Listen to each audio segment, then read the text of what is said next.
이 자리에 나와 예배한 우리 모든 성도님 한 분 한 분이 주 안에서 성령 안에서 담력을 얻으시고 담대하게 거침없이 여러분의 일상 가운데 복음 전하는 신자 되시길 주님의 이름으로 축원합니다. 사람이 말을 하는데 이 말 소문이요 참 빠릅니다. 흔히들 여러분도 그런 말을 해 보셨을 수도 있고 들어봤을 수도 있는데, 내가 니한테만 하는 말인데, 니한테만 하는 말인데 하면 이미 다 알고 있어요. 그만큼 말이 빨라요. 이 말이 그냥 말이 아니라 너무나 전파력이 빨라서 말이에요. 어, 네. 집에 가서 웃으시면 안 됩니다. 이 말이 참 빨라요. 빨라서 전파력이 빠르니까 말인데, 이 사람의 말도 이렇게 빠른데요.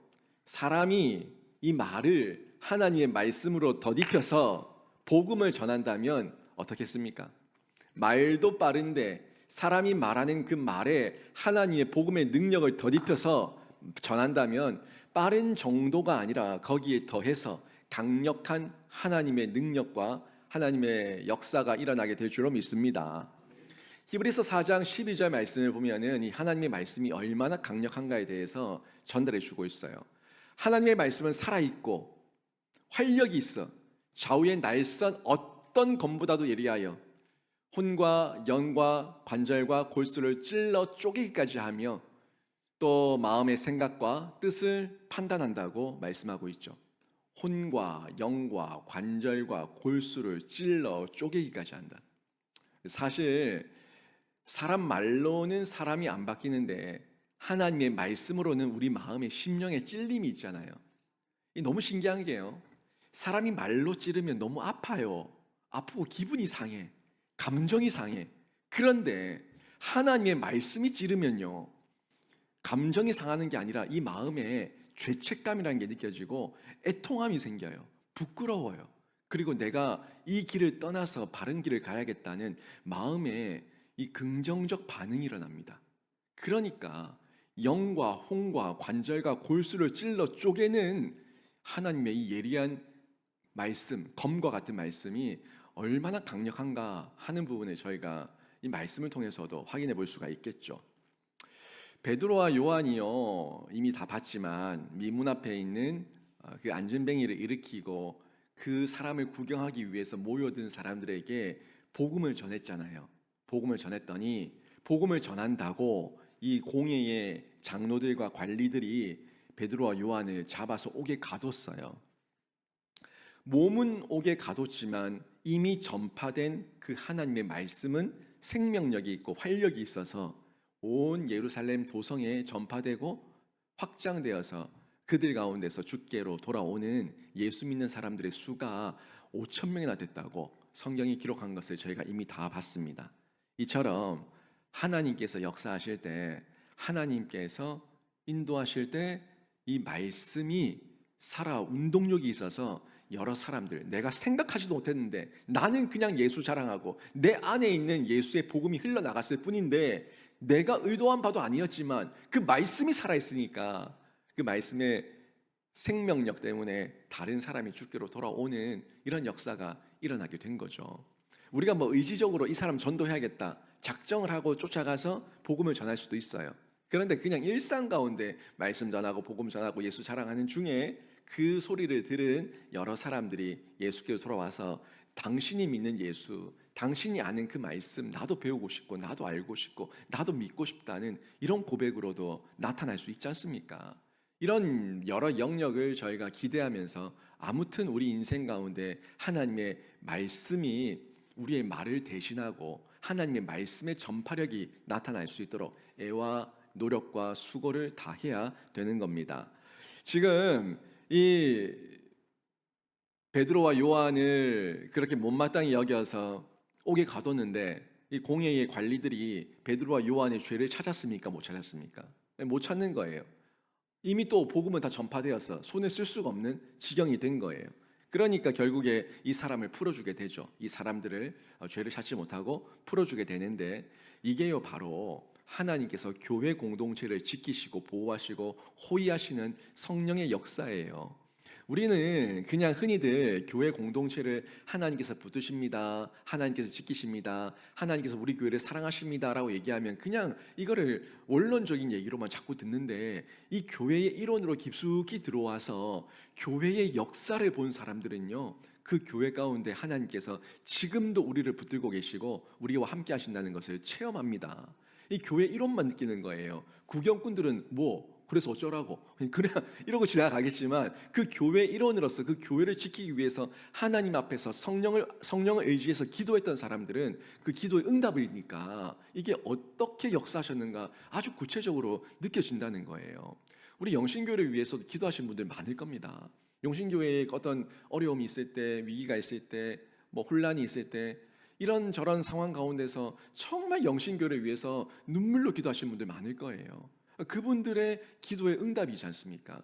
기도의 응답 가운데 교회가 점점 든든히 세워져 가고, 또 그 가운데 믿는 자의 수가 더해지고, 또 그 가운데 성장과 성숙하는 사람들의 모습이 보여지는 것, 이거는 하나님께서 주시는 성령의 역사라는 걸 저희가 분명하게 확인할 수가 있습니다.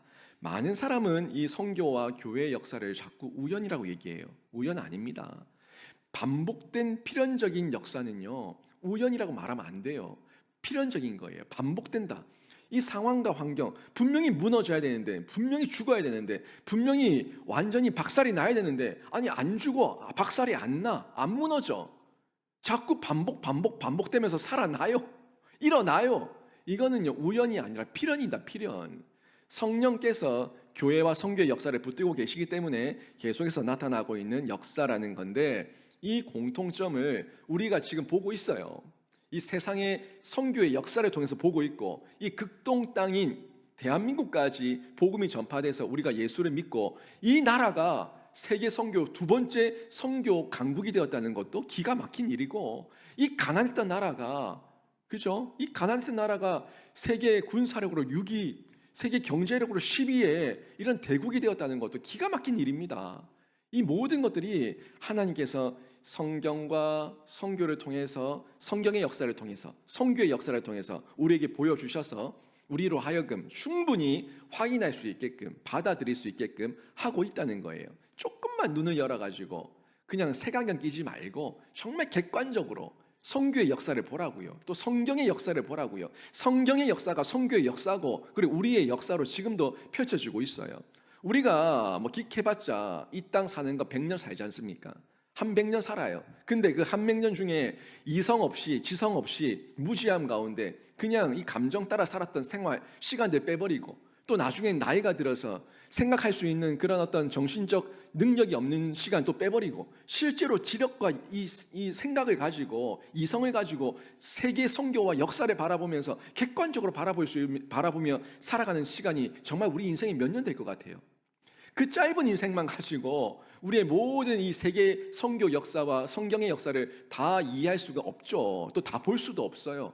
그런데 우리가 다 살지도 못하고 다 알 수는 없지만, 하나님께서 성령을 주셔서 조금 우리가 기도하며 더 의지하며 하나님께서 눈을 밝혀주셔서 그 역사를 보게 해달라고 하면은, 성경을 통해서도 성령께서 깨닫게 해주시고, 선교의 역사를 통해서도 성령께서 깨닫게 해주시는데, 지금 이 상황 가운데서 한국 교회, 우리 세계 모든 교회, 여기까지 주께서 붙드신 겁니다.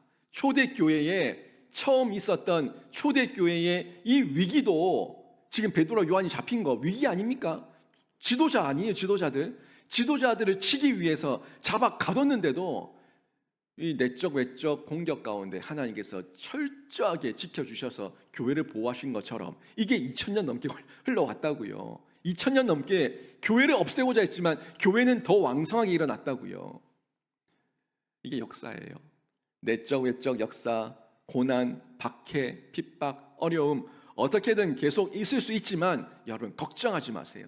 우리가 교회 일원으로 살아가고, 우리 영신교회가 하나님의 말씀과 복음으로 든든히 세워진 교회라면, 하나님께서 강한 손과 편팔로 우리 개인과 가정과 교회를 지켜 주실 줄로 믿습니다. 이 믿음 가지고 우리가 이 땅을 넉넉히 이기며 각자의 자리를 살아내는 겁니다. 오늘 말씀 가운데 이 믿음이 있으니까 얼마나 담대한가, 이 교회가 담대한가, 이 담대함을 볼 수가 있어요. 기도부터가 담대해요. 담대한 기도를 하나님께 올려드리고 있는 이 초대교회 성도들의 모습을 저희가 확인해 볼 수 있습니다. 오늘 저희가 쭉 읽었는데요, 성경 본문에 23절부터 30절까지 말씀을 쭉 보게 되면 베드로와 요한이 결국에 공회에서 풀려났어요. 죄를 찾지 못하고 풀려나서 자신의 교회 일원들에게 돌아갔죠. 교회 공동체로 돌아가서 동료 사도들에게, 또 초대교회 그 성도들에게 그동안 있었던 일을 이야기하고, 또 이 장로들이, 공회의 장로들이 우리한테 뭐라고 말했는지 그 말을 다 알려줍니다. 다 알려줬더니 이 교회가 그 소식을 듣고 하나님 앞에 감사와 영광의 기도를 올려드립니다. 근데 이 기도가 아이고 하나님 베드로 풀어주셔서 감사합니다, 아이고 하나님 요한 풀어주셔서 감사합니다, 이런 기도가 아니에요. 우리는 흔히 감사, 영광 하면은 나에게 주어진 어떤 감사, 나에게 느껴진 어떤 영광, 여기에 국한될 때가 많지 않습니까? 물론 그것도 감사하고 그것도 영광인데, 하나님 우리 애 직장 취업시켜 주셔서 감사하고, 우리 애 결혼하게 해주셔서 감사하고, 애 낳게 해주셔서 감사하고, 돈 벌게 해주셔서 감사하고, 맞아요, 그것도 감사가 맞는데 이 초대교회의 이 감사는요, 지금 베드로와 요한이 죽을 뻔하다가 살아서 돌아왔는데 그들을 살려주셔서 감사하다고 하는 그 감사의 기도가 아니라 다른 기도, 정말 하나님 앞에서 우리에게 주신 사명을 가지고 담대하게 거침없이 복음 증가할 수 있도록 우리에게 은혜 주심에 감사하고, 또 그렇게 하실 것을 믿고 감사하는 이런 청원 기도, 하나님 앞에 감사와 영광을 돌려드리는 기도를 하고 있음을 확인할 수가 있습니다. 그 기도의 내용이 24절부터 30절까지 좀 길게 이어지고 있어요. 이 내용을 보니까 29절 30절에 이런 좀 중요한 영역이 나와요. 이 중요한 부분을 한번 보십시오. 29절 30절 기도의 내용입니다. 주여 이제도 그들의 위협함을 굽어 보시옵고, 또 종들로 하여금 담대히 하나님의 말씀을 전하게 하여 주시오며, 손을 내밀어 병을 낫게 하시옵고, 표적과 기사가 거룩한 종 예수의 이름으로 이루어지게 하옵소서 하더라. 아멘. 이 앞에도 기도의 제목이 있는데 기도의 내용인데 한번 다 보세요. 여기에 베드로 풀어주셔서 감사합니다, 요한 풀어주셔서 감사합니다, 그런 내용 없어요. 정말 하나님 앞에서 받은 사명을 따라서 내가 어떻게 기도해야 될지, 또 박해와 핍박과 공격이 있을 때에도 내가 어떻게 해야 될지, 어떤 그런 하나님 앞에 의탁하는 기도, 청원하는 기도를 이 초대교회 성도들이 하고 있음을 확인할 수가 있습니다. 내용을 한번 잘 보세요. 29절 30절의 내용을 좀 보시면 분명히 어떤 은사를 구하고 있어요. 손을 내밀면 병을 낫고 표적과 기사가 나타나고, 이건 어떤 은사죠. 신유의 은사이기도 하고, 또 우리 삶 가운데 삶에서 나타나는 구체적인 하나님의 역사하시는 능력, 은사인데, 이 은사를 구하는데 잘 보세요. 목적이 분명해요. 은사를 구하는 목적이 분명해요. 우리 그냥 흔히 우리 애들 취업시켜 주세요, 결혼시켜 주세요, 애 낳게 해주세요, 또 돈 많이 벌게 해주세요. 좋아요, 기도할 수 있습니다. 근데 그 목적은 뭐냐? 그래, 네 애 좋은 학교 가서 뭐 할 건데? 그래, 네 애 좋은 직장 가서 뭐 할 건데? 그래, 네 애 돈 많이 벌어서 뭐 할 건데? 그래, 너희 애 자녀 숭숭 낳아서 뭐 할 건데? 여기 목적, 무슨 목적으로 구하냐는 거예요. 목적이 명확한 기도, 그 내용, 은사를 구할 때도, 내가 하나님께 뭔가를 청원할 때도, 그래, 그거 내가 네한테 주면 네 뭐 할 건데? 그 목적 의식이 분명히 있냐는 거죠. 근데 초대교회 성도들은 기도할 때 이렇게 은사를 구하면서도 목적 의식을 가지고 기도하고 있어요. 앞부분 보세요. 담대히 하나님의 말씀을 전하게 하여 주시오며, 담대히 하나님의 말씀을 전하게 하기 위해서 저에게 은사가 필요합니다. 저에게 기적이 필요합니다. 표적이 필요합니다. 하나님의 말씀을 있는 그대로 힘있게 담대하게 거침없이 전하기 위해서 저에게 은사가 필요하오니 이 은사를 주시옵소서 하는 목적에 맞게, 목적을 가지고 기도하고 있음을 확인할 수가 있습니다. 명분과 사명에 따라서 기도할 때 하나님께서 반응하시고 하나님께서 응답해 주실 줄로 믿습니다. 지금 이렇게 기도할 때에 하늘에서 반응이 있습니다. 하늘에서 반응이 있어요.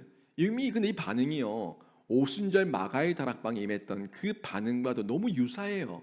그때도 그들이 빌기를 다함에 예수 그리스도께서 약속하셨던 말씀을 의지해서 성령을 간구하며 빌기를 다함에 성령이 임하셨는데, 지금 이들도 목적의식을 명확하게 가지고 은사를 구할 때 하나님께서 하늘에서 반응을 보여주시는데, 그 반응이 31절에 나옵니다. 보십시오. 빌기를 다함에 기도를 다 했더니 모인 곳이 진동하더니 무리가 다 성령이 충만하여 담대히 하나님의 말씀을 전하니라. 아멘. 빌기를 다함에 기도를 온 마음 다해 지성으로 다 했더니 모인 곳이 또 진동해. 그때도 그래요. 마가의 다락방에서도 하늘로부터 불의 혀 같은 것이 막 갈라지는, 그 불의 혀 같은 것이 각 사람의 머리에 임했는데, 또 온 집이 진동했는데, 이번에도 그 모인 곳이 진동하면서 그들이 성령의 충만함을 받았다고 얘기합니다. 근데요, 성령의 충만함을 받으니까 반응이요, 담대히 하나님의 말씀을 전하니라, 이거예요. 여러분, 너무너무 중요한 내용입니다. 성령의 은사를 구합니다. 기도를 합니다.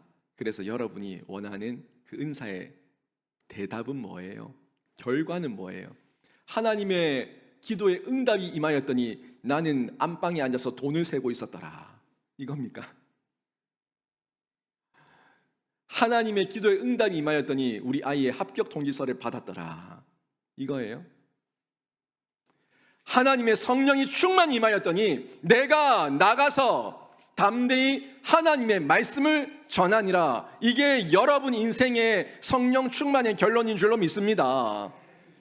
내가 성령 받으면 돈 세고 앉아있지 않습니다. 내가 성령 받으면 통장 보면서 그냥 희죽거리고 있지 않습니다. 내가 성령 받으면 나가서 담대히 하나님의 말씀을 전했다고 초대교회의 역사는 기록하고 있습니다.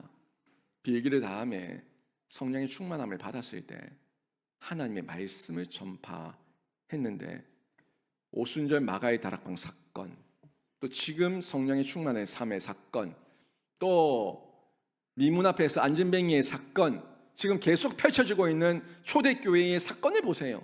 성령이 충만함을 받아서 성령이 임했을 때 그들이 행했던 그들의 반응은 담대하게 거침없이 예수의 복음을 전했다는 것이 결론으로 등장하고 있음을 확인할 수가 있습니다.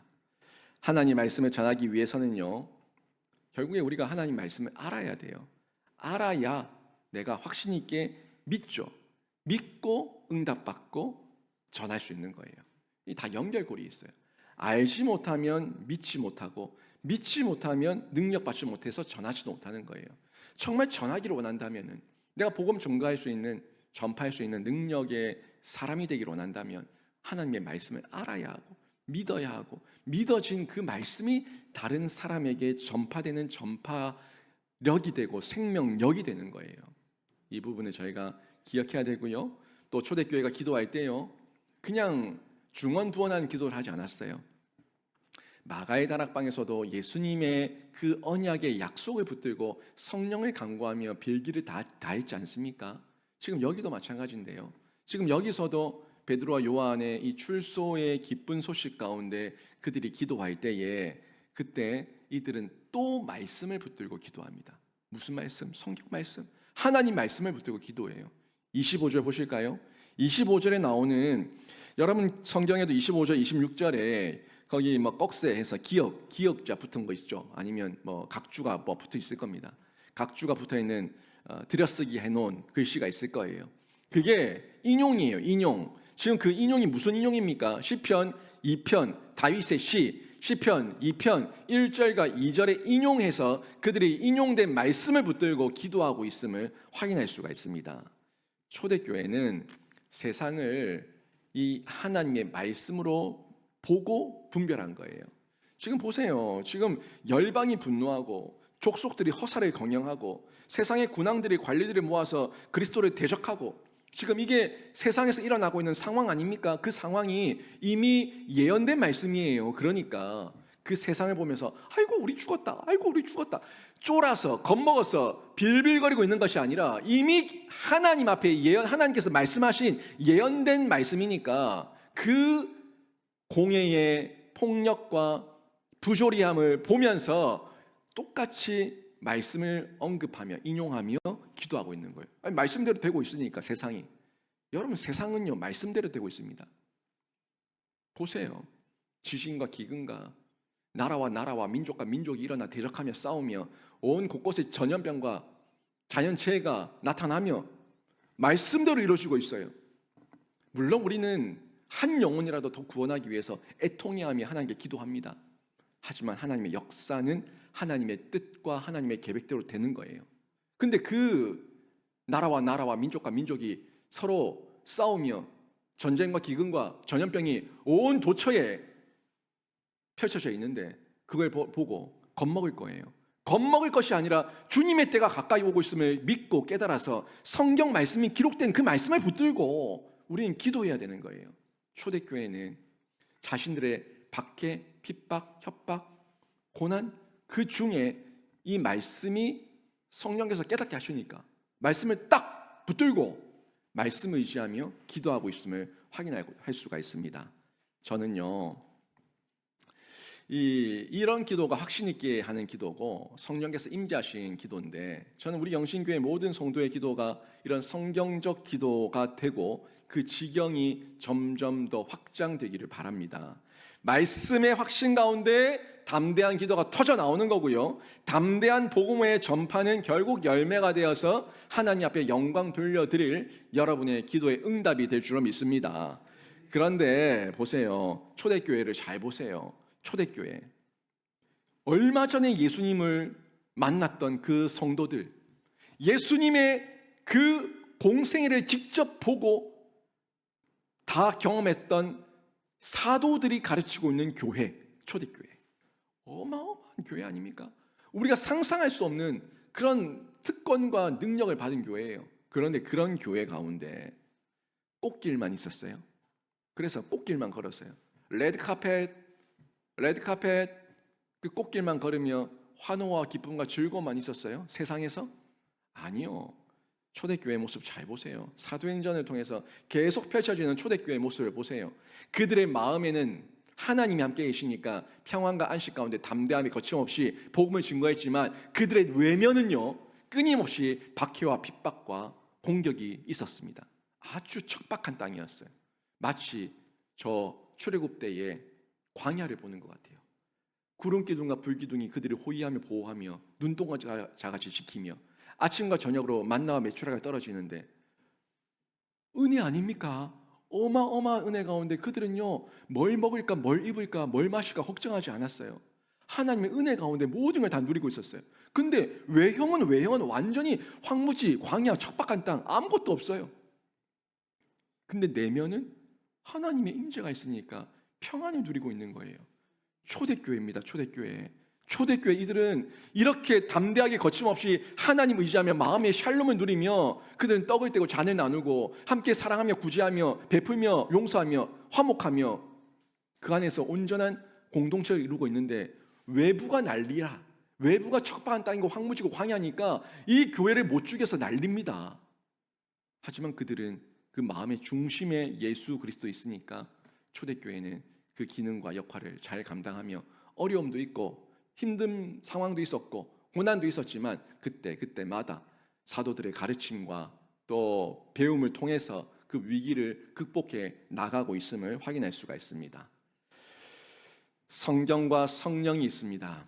교회에는 기도가 있습니다. 복음 전파가 있습니다.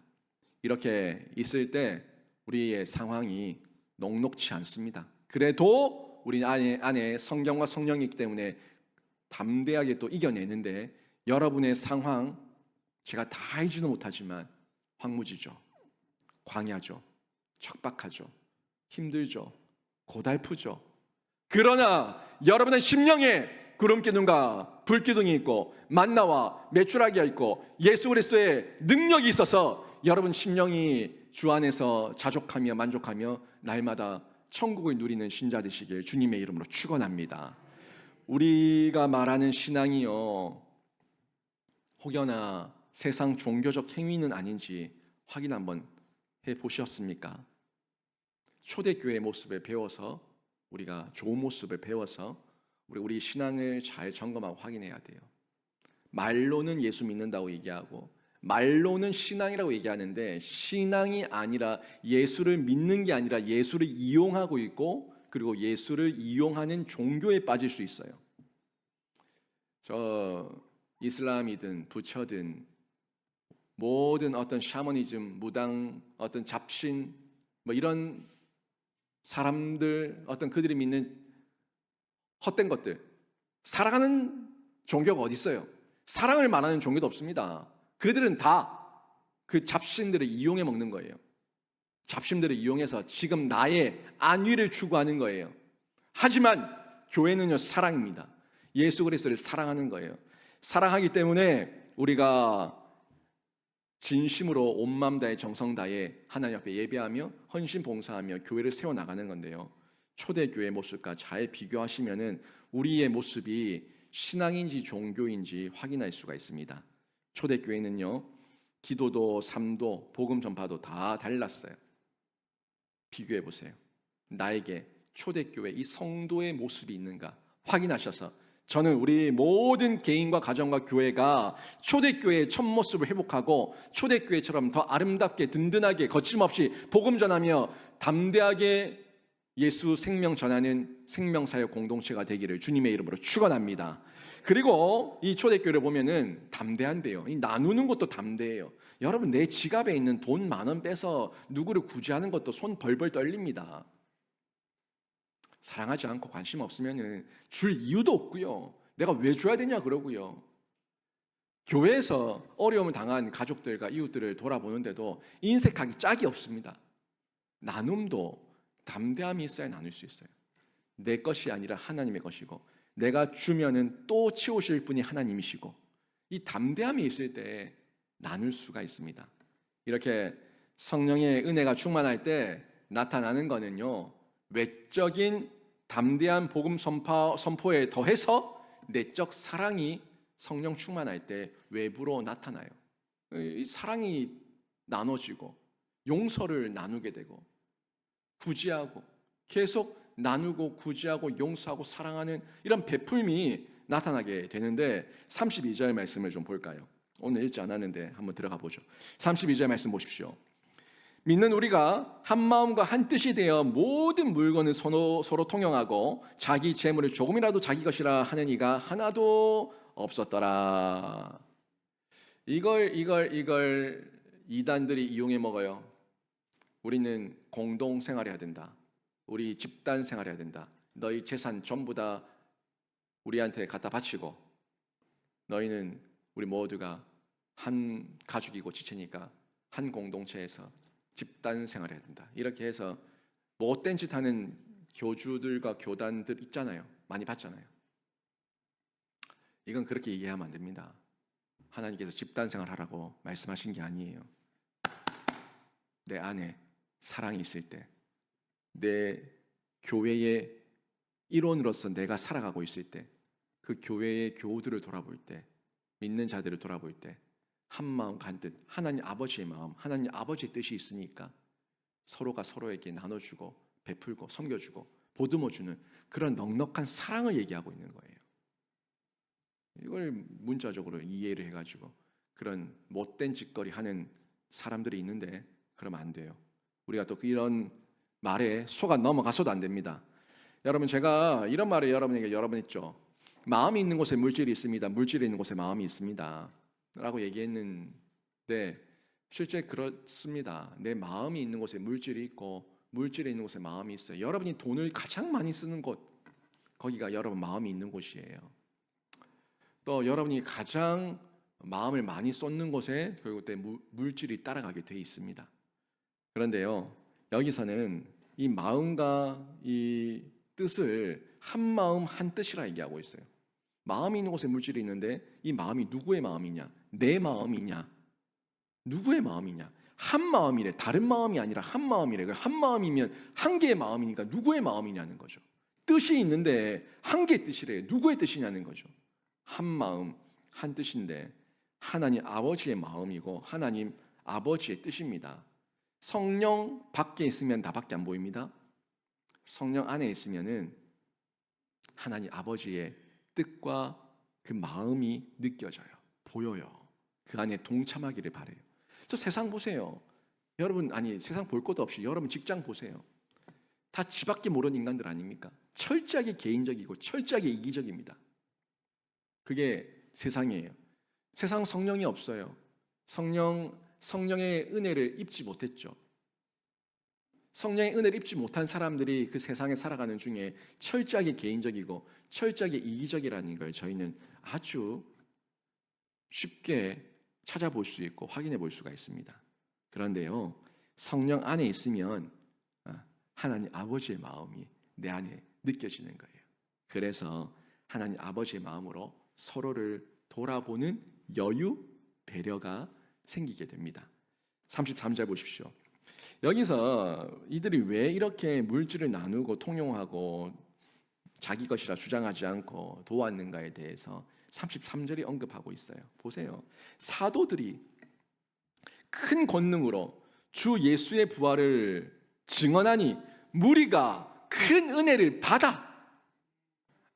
은혜 받으면 마음이 열리고, 은혜 받으면 영안이 열리고, 은혜 받으면 귀가 열리고, 은혜 받으면 입술이 열리고, 은혜 받으면 지갑도 열립니다.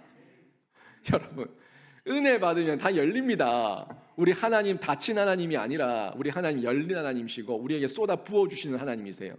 내 입을 크게 열라 채우리라. 입을 열 때에 우리 하나님께서 채우시는데, 내 지갑도 내가 열면은 그 지갑 안에서 내가 나누고 구제했을 때 그 지갑, 열린 지갑에 또 채우실 분이 우리 하나님이신 줄 믿습니다. 여러분, 저는 정말 그걸 너무너무 많이 체험하고 있습니다. 너무너무 많이 체험하고 있습니다. 여러분 아시다시피 저는 제가 받는 사례비에 거의 전부를 다 교회 헌금합니다. 근데 제가 어떻게 살아갈 수 있을까요? 여러분, 제가 어떻게 살아갈 수 있을까요? 신기하시면 찾아오세요. 하나님께서 어떻게 저를 살리시고 키우시고 먹이시는지 알려드릴 테니까. 여러분, 나누고 구제하고 베풀 때에 기가 막힙니다. 하나님께서 어마어마하게 채우십니다. 넘치게 채우십니다. 부족함 없이 채우십니다. 사람의 변화는 결국 복음이라는 말씀 앞에 큰 은혜를 받을 때 일어나는 거예요. 열린다고요. 마음이 열리고 또 생각이 열리고 귀가 열리고 눈이 열리고, 열리면 그게 영적 성장입니다. 저는 여러분이 복음 안에서 은혜를 많이 받으시고 변화가 일어나셔서 영적 성장의 길 가운데 더욱더 구체적으로 나가셔서 간증의 주인공이 되시기를 주님의 이름으로 축원합니다. 은혜 받으면 용기와 담대함이 생기니까 나가서 복음 전하고 사랑을 베푸는 순종이 일어납니다. 그리고 이 순종은요, 서로에게 본이 되고요, 좋은 영적 분위기를 만들어요.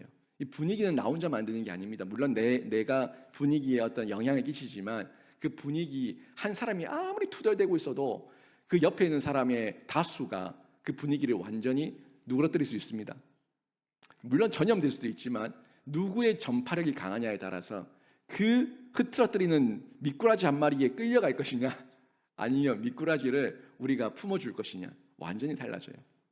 우리 교회의 영적 분위기, 이걸 아우라라고 제가 얘기하자. 영적 아우라. 이 영적 아우라가 성령의 충만함을 받아서 큰 변화를 받은 사람들 한 사람 한 사람이 점점 더 많아져서 그 사람들에 의해서 주도되기를 바랍니다. 우리 교회에도 이렇게 저렇게 분위기를 흐리는 사람들이 있을 수 있어요. 끌려가지 마세요. 끌려가지 마시고 선한 분위기, 선한 영적 아우라의 이 능력을 드러낼 수 있는 그런 성숙한 우리 사랑방이 되고 우리 교회 공동체가 되기를 바라요. 지금 이렇게 사도들이 많았겠습니까? 그 무리들이 많았겠습니까? 교인들이 많았겠어요? 누가 많았겠어요? 당연히 백성들이 많죠. 사도를 고작 12명인데 마띠아까지 해서. 근데 몰려들인 사람이 뭐 3천 명, 5천 명이니까 어마어마한 사람들인데 그 사람들의 영적 분위기와 주도권을 누가 가지고 있어요? 영적 아우라, 이 사도들이 가지고 있었죠. 성장한 사람, 성숙한 사람, 영안이 열린 사람이 가지고 있었어요. 이렇게 영적 분위기가 점점 구체화되면요, 그 안에서 변화된 사람들이 툭툭툭 일어나고 세워지고 나오게 됩니다. 여러분, 이런 분위기 가운데, 이런 역사의 영적 흐름 가운데 바나바가 등장합니다. 바울의 처음 선교 러닝 파트너, 바나바 아닙니까? 바나바가 바울을 세웠어요. 바나바가 바울을 청거했어요. 알고 계시죠? 그 바나바가 지금 이런 영적 분위기 가운데서 등장합니다. 처음 등장합니다. 36절, 37절 보십시오. 드디어 바나바가 나옵니다. 처음 등장하는 내용이에요. 구브로에서 난 레이족 사람이 있으니 이름은 요셉이라 사도들이 일컬어 바나바라 번역하면 위로의 아들이라 하니 그가 밭이 있음에 팔아 그 값을 가지고 사도들의 발 앞에 두니라. 아멘. 이 놀라운 영적 분위기 가운데 바나바가 은혜를 입은 거예요. 바나바는 그냥 평신도잖아요. 바나바가 은혜를 입어서 자기도 선교하고 싶고 말씀 전하고 싶고 애를 쓰고 수고를 다하고 그러는 중에 이 사울이었던 그 바울을 발견해서 그 바울의 순수함과 진지함과 하나님의 은혜를 확인하고 예루살렘 교회에 초대교회에 청거하고 여러분 이렇게 등장하는 거예요. 근데 이 사람도 자신의 어떤 소유를 팔아서 그 필요에 따라서 쓰라고 뭐 바나바가 전부를 다 내줬는지 어쨌는지 모르지만 어떤 일부분을 밭을 팔아서 자신의 것을 내 것이라 말하지 않고 교회의 필요에 따라서 어려운 분들에게 나눠주세요라고 이렇게 베푼 거예요. 근데요, 요 내용이 곧 5장에 또 들어가면은 그 아나니아와 삽비라가 나와요. 이 진짜와 가짜 아닙니까? 바나바는 기쁨으로 밭을 팔아서 하나님께 갖다 드렸는데 아나니아와 삽비라는 흉내 내다가 나중에 죽어 나가죠. 하나님께서 받으시는 예물은 흉내가 아니에요. 밭이 아니라 그 밭을 드리는 마음이고 진심이에요. 그 진심과 그 마음을 우리 하나님께서 받으시는데요. 내 것을 팔아서 기쁨을 누릴 수 있겠습니까?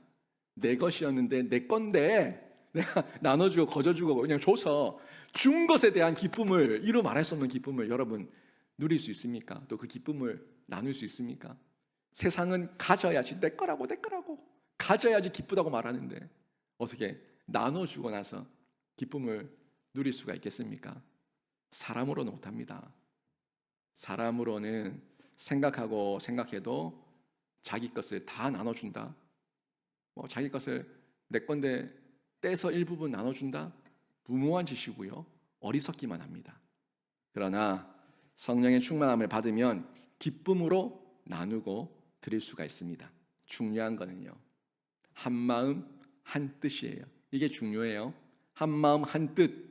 우리 개인과 가정과 교회가 한 마음 한 뜻 되기를 바랍니다. 누구의 마음, 누구의 뜻? 하나님 아버지의 마음, 하나님 아버지의 뜻이 우리의 마음과 뜻이 되어서 성령 받고 복음에 순종하는 생명사의 공동체의 일원이 되시기를 주님의 이름으로 축원합니다. 이때에 부흥의 역사가 일어나는 거예요. 부흥의 역사는 이때 일어나는 거예요. 여러분 부흥 좋아하시죠? 저도 부흥을 좋아합니다.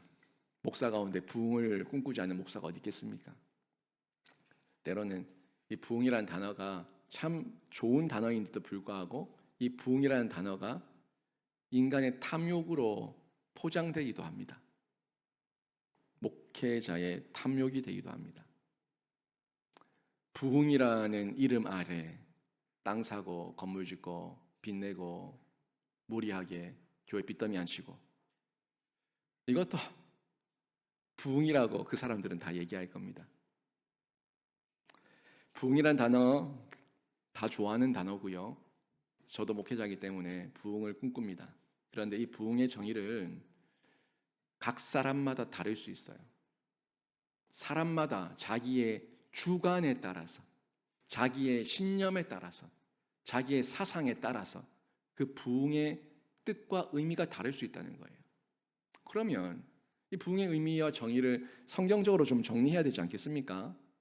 뭐 교회가 커지는 거, 땅을 사는 거, 건물 짓는 거, 뭐 사업이 잘 되는 거, 개인이 뭐 돈을 많이 버는 거, 뭐 그것도 다 부흥으로 볼 수 있겠지만 성경이 말하는 부흥은요, 개인과 가정과 교회를 통해서 하나님 나라의 재건과 확장이 부흥입니다. 그게 진짜 부흥이에요. 개인도 가정도 교회도 잘 되는 건 다 좋은데, 부흥하는 건 다 좋은데, 그 부흥을 통해서 그래서 뭐 하나님의 영광이 어떻게 드러났는데, 하나님 나라의 재건과 확장이라는 이 영역에 대한 우리의 솔직한 고백이 있어야 되는 거죠. 이 부흥을 경험하기 위해서는요, 진짜 부흥, 성경이 말하는 부흥, 이 부흥을 경험하기 위해서는 부흥을 일으킬 만한 신자가 먼저 돼야지 그 부흥을 일으킨다고요.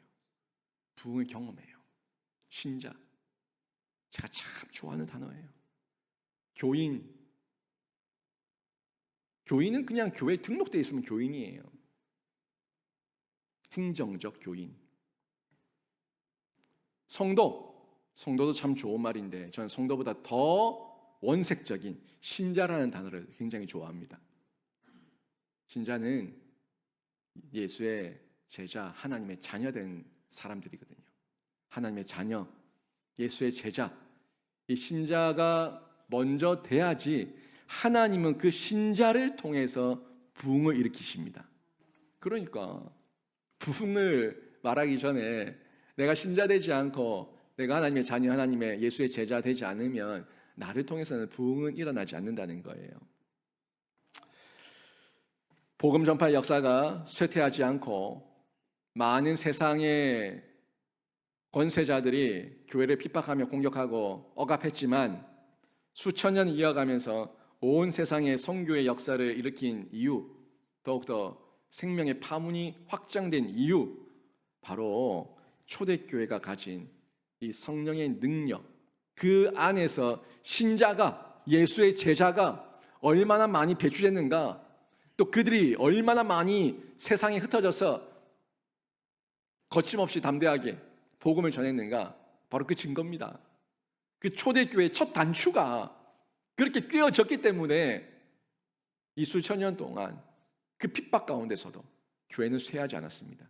계속해서 확장, 생명의 파문을 일으키며 여기까지 오게 된 거예요.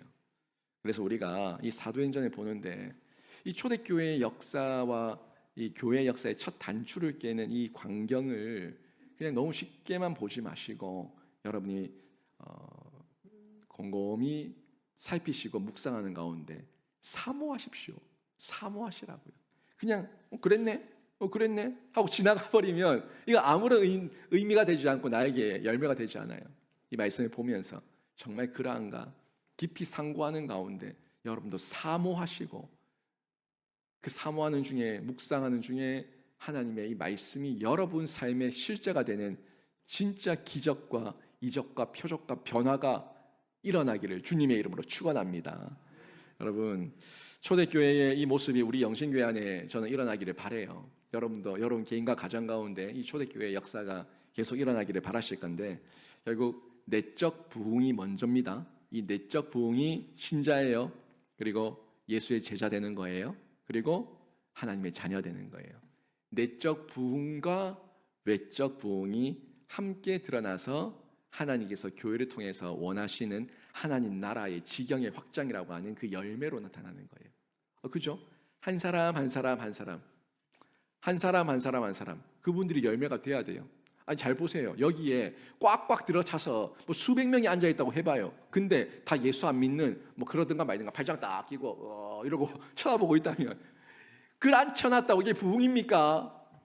진짜 예배하는 사람, 진정으로 예배하는 사람, 그 한 사람이 일단 알곡들이고 그 알곡들이 함께 모였을 때, 계속 더 모였을 때 이 외적 부흥이고 그게 다 하나 같은 열매가 되는데 하나님 나라의 확장이라고 하는 열매예요. 하나님께서 기뻐 받으시는 향기가 되는 열매예요. 오늘 본문에서 초대교회가 보여준 간절한 기도 여러분 기억하십시오. 담대하면서도 간절했던 기도. 시편 2편의 그 1절 2절을 인용하며 말씀 붙들고 기도했던 그 기도 기억하시고요. 교우를 돌아보는 사랑과 헌신, 나누는 담대함 한 번 더 기억하십시오. 사람이 흉내낼 수 없는 높은 차원의 부흥이고요. 사랑의 교제입니다. 진짜 이거는 사람이 흉내낼 수 없어요. 담대한 기도, 담대한 나눔. 사람이 흉내낼 수 없습니다. 사람이 흉내낼 수 없는 그 진짜가 부흥이에요. 하나님의 부흥이에요. 저는 이런 교제가 우리 교회 사랑방과 전도회와 모든 기간 안에 가득가득하기를 바랍니다. 여러분 곧 종료주일입니다. 그리고 또 고난주간입니다. 그리고 부활절이 다가오는데 매년 맞이하는 절기로만 생각하지 말고 예수께서 십자가에서 죽기까지 다 내어주시고 우리에게 생명 주셨는데 깊이 묵상하는 절기를 준비하시고 맞이하시기를 바랍니다. 그리고 우리에게 주신 예수 생명 가지고 교회 공동체를 세워 나가시기를 바랍니다. 초대교회는 이 예수 생명을 소유했기 때문에 담대할 수가 있었어요. 담대하고 거침없이 복음을 전파했기에 부흥의 역사가 있었습니다. 이 초대교회의 담대함을 저와 여러분 우리가 소유하고 배워서 담대한 기도, 담대한 나눔으로 부흥의 역사를 함께 써내려가길 주님의 이름으로 축원합니다. 오늘 말씀 정리합니다. 담대한 기도가 내적 부흥입니다. 내 안에 말씀이 있어야 되죠. 내적 부흥이라고요. 말씀 붙들고 언약 붙들고 담대하게 기도하시고 삶의 변화가 일어나는데 담대한 나눔이 일어나요. 영적 성장이에요. 내가 자라가고 있구나. 이 영적 성장, 부흥의 역사 가운데 점점 열매가 되고 있다는 증거인데 이 부흥의 역사를 이루는 교회가 되어서 예수 생명 소유하시고 예수 생명 나누는 생명사역 공동체로 저와 여러분 모두가 함께 그 사명 감당해 내시기를 주님의 이름으로 축원합니다. 아멘.